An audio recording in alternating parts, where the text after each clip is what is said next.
If God's law is eternal, why did man change the Sabbath? For centuries, the world has honored Sunday as the day of worship. Churches across the globe open their doors every first day of the week, convinced they are following the path of Christ.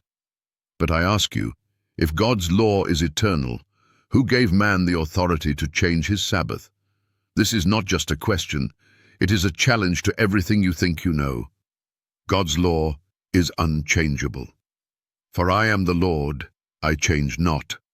Malachi 3:6. When he spoke the 10 Commandments from Mount Sinai, his voice thundered with eternal authority. Remember the Sabbath day, to keep it holy. 6 days shalt thou labor, and do all thy work. But the 7th day is the Sabbath of the Lord thy God. Exodus 20:8-10. He wrote it with his own finger on tablets of stone, not ink that fades, but stone that endures. The Sabbath is not just a commandment, it is a covenant. Exodus chapter 31:16. It was established at creation, long before the existence of any nation or creed. So why, then, does nearly the entire Christian world worship on Sunday? Where is the command? Who changed it? The answer lies in history, not scripture.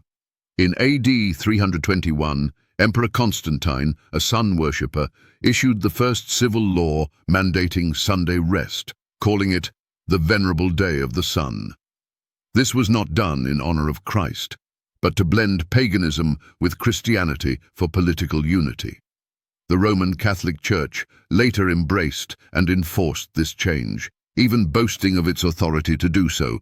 In their own words, Sunday is our mark of authority. The Church is above the Bible, and this transference of Sabbath observance is proof of that fact. Catholic Record, September 1st, 1923. Pastors, priests, imams, skeptics, and non-believers, I challenge you, search the scriptures. Where did God change his Sabbath to Sunday? If you find it, I will follow you. But if you cannot, then you must confront a truth that shakes the very foundation of tradition. Man changed it, not God. Jesus Christ himself declared, "Think not that I am come to destroy the law or the prophets.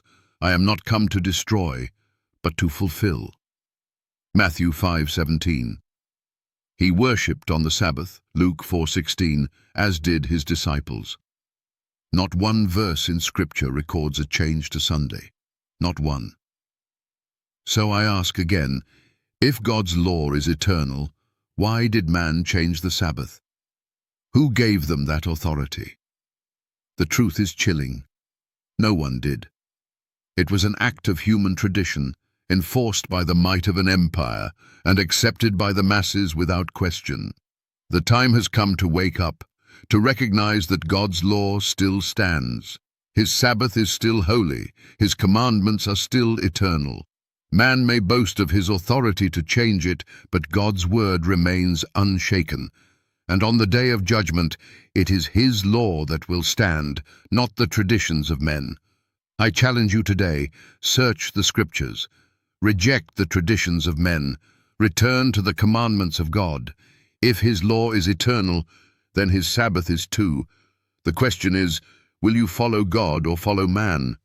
Will you choose tradition or truth? Choose this day whom you will serve.